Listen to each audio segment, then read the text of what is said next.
Hello દોસ્તો, ગુલાબી ગુજરાતમાં આપનું સ્વાગત છે। શિવરાત્રિના આ પર્વ ઉપર આજે આપણે વાત કરીશું શિવપુરાણના એક મહાન કિસ્સાની। તો વાત એમ છે કે શિવપુરાણ મુજબ પ્રાચીન સમયમાં ચિત્રભાનુ નામનો એક શિકારી હતો। તે પ્રાણીઓની હત્યા કરીને તેના પરિવારનો ઉછેર કરતો હતો। તે એક જમીનદારનો દેવાદાર હતો, પરંતુ સમયસર કર્જ ચૂકવી ન શક્યો। તેથી ક્રોધિત થયેલા જમીનદારે શિકારીને શિવમઢમાં બંધક બનાવી લીધો। યોગાનું યોગ તે દિવસે શિવરાત્રી હતી। સાહુકારના ઘરે એ જ દિવસે પૂજા થઈ રહી હતી। શિકારી ધ્યાન લગાવીને શિવની આ ધાર્મિક કથા સાંભળતો રહ્યો। દિવસ હતો ચતુર્દશીનો અને આ દિવસે તેણે શિવરાત્રી વ્રતની કથા સાંભળી। તો બન્યું એવું કે એ જ દિવસે સાંજે પેલા જમીનદારનું મન પીગળ્યું। તેને શિકારીને મુક્ત કરીને પોતાની પાસે બોલાવ્યો। થોડી રાહત આપીને કર્જ ચૂકવવા કહ્યું। બધા જ રૂપિયા જલ્દી ચૂકવવાનું વચન આપીને શિકારીને છોડી દેવામાં આવ્યો। તે રોજની જેમ જંગલમાં શિકાર કરવા નીકળ્યો, પરંતુ આખો દિવસ કેદમાં હોવાથી તે ભૂખ અને તરસથી પરેશાન હતો। તે શિકારની શોધમાં દૂર જંગલમાં નીકળી ગયો। અંધારું પણ ખૂબ થઈ ગયું હતું। જંગલમાં એક તળાવ હતું અને તળાવની બાજુમાં બિલીપત્રનું ઝાડ હતું। તે ઝાડ પર ચડી ગયો અને રાત પસાર થવાની રાહ જોતો રહ્યો। બિલ્વ વૃક્ષની નીચે શિવલિંગ હતું, જે બિલ્વપત્રથી ઢંકાયેલું હતું। શિકારીને તેની કોઈ પણ જાણ ન હતી। આરામદાયક સ્થાન બનાવતી વખતે તેણે જે ડાળખી તોડી તેના પરથી સંજોગાવત બિલીપત્રના પાન શિવજી પર પડતા રહ્યા। આ રીતે તે આખો દિવસ ભૂખ્યો અને તરસ્યો ઉપવાસ પર રહ્યો અને બિલીપત્ર પણ શિવલિંગ પર ચડાવતો ગયો। અને રાતના કંઈ 1 વાગ્યા હશે કે એક સગર્ભા હરણી ત્યાં તળાવ પર પાણી પીવા માટે આવી। અવાજ સાંભળતા જ જલ્દીથી શિકારીએ ધનુષ પર એક તીર ખેંચ્યું અને તીરને જોતા જ એ હરણી બોલી, હું ગર્ભવતી છું। જો તમે આ ઘડીએ મારો શિકાર કરશો તો એક સાથે 2 જીવોને મારી નાખશો, જે યોગ્ય નથી। પહેલાં હું બાળકને જન્મ આપીશ અને ત્યાર પછી હું તમારી સામે આવી જઈશ, પછી તમે મને મારી નાખજો। શિકારીને દયા આવી। શિકારીએ બાણ ઢીલું કર્યું અને હરણીને જવા દીધી। હરણી જંગલમાં ગાયબ થઈ ગઈ।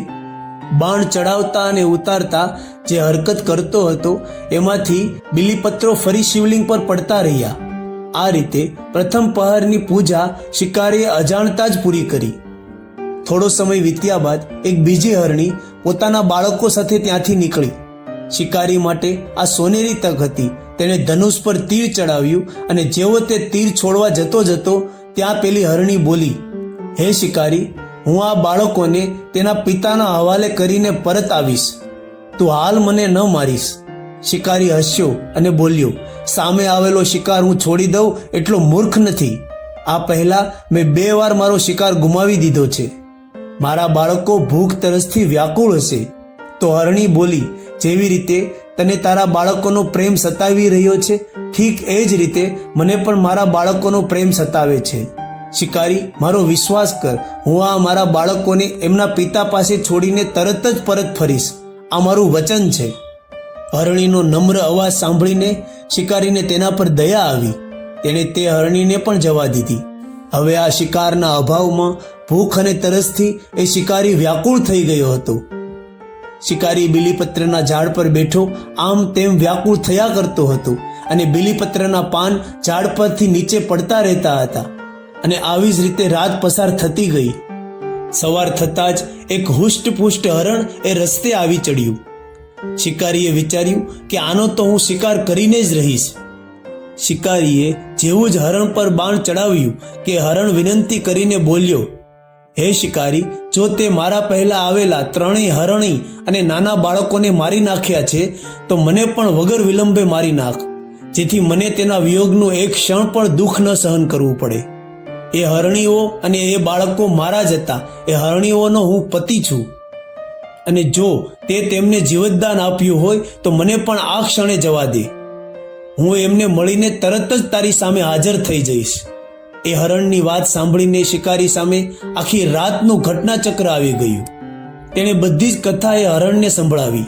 ત્યારે હરણે કહ્યું, મારી 3 પત્નીઓ જે તને વચન આપીને ગઈ છે, જો તું મને મારી નાખીશ તો એ લોકો એમના ધર્મનું પાલન નહીં કરી શકે। તેથી જેવી રીતે તે તેમને વિશ્વાસપાત્ર સમજીને છોડ્યા, એ જ રીતે મને પણ જવા દે. હું તે બધા સાથે જલ્દીથી તારી સામે હાજર થઈ જઈશ. શિકારીએ ધ્યાનથી હરણની વાત સાંભળી અને એને પણ જવા દીધો. હવે થયું કંઈ એવું કે ઉપવાસ, રાત્રિ જાગરણ અને શિવલિંગ પર બીલીપત્ર ચડાવવાથી અજાણતા શિકારી દ્વારા શિવરાત્રિની પૂજા પૂરી થઈ ગઈ. પણ અજાણતા કરેલા પૂજાનું પરિણામ તેને તરત જ મળ્યું. શિકારીનું હિંસક હૃદય કોમળ થઈ ગયું, તેમાં ભગવત શક્તિનો વાસ થઈ ગયો. થોડી જ વારમાં તે હરણ પોતાના પૂરા પરિવાર સાથે શિકારી સામે હાજર થઈ ગયો, જેથી આ શિકારી તેમનો શિકાર કરી શકે. પણ જંગલી પશુઓની સત્યતા, સાત્વિકતા અને સામૂહિક પ્રેમ ભાવના જોઈને શિકારીને પણ ખૂબ પસ્તાવો થયો. તેણે હરણના પૂરા પરિવારને જીવતદાન આપ્યું.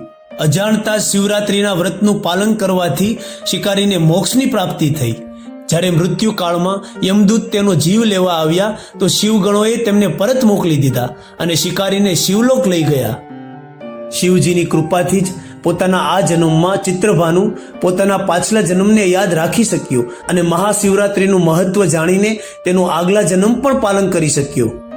આવી જ રીતે શિવજીનું પૂજન કરવાથી મન પ્રફુલ્લિત થાય છે અને જીવનમાં આનંદ રહે છે.